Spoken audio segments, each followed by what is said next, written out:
Okay, so I want to quickly explain how 3D model transfers to actual printing.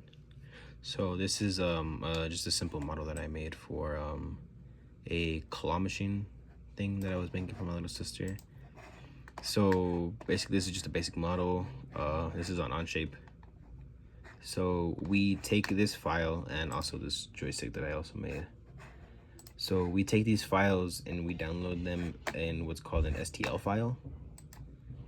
So you would just export it and it would be in the format of STL. Once that's downloaded, you go into a slicer. This slicer is for Cura. It's a different type of printer. So you would import them into here, the STL file, and this basically tells you the amount of hours it's gonna take, just like an approximate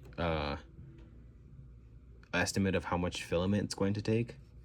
And what's good about this is when you're using these kind of slicers, you can basically figure out if there's any missteps in your printing, in case anything would maybe fall or need supports to fall to start printing. So in this case, since everything is upright, there's no need for print what's called supports. And what's also good is this also shows you layer by layer how much is going to be printing. So if we start off the base, it'll just go from there and it'll start slowly building up. These little squares are called infill.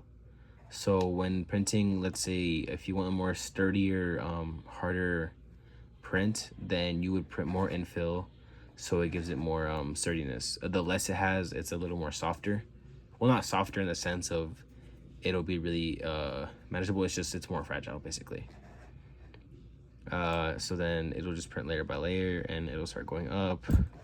And you take this file, and right now it's telling it it's an STL file, but that STL file will turn into a G code, and the G code is what you put on an SD card or a micro SD card into a 3D printer. And once you're done, this is about what will come out. So yeah, pretty accurate. No problems with this one or this little tiny joystick. It just depends on the type of printer you use.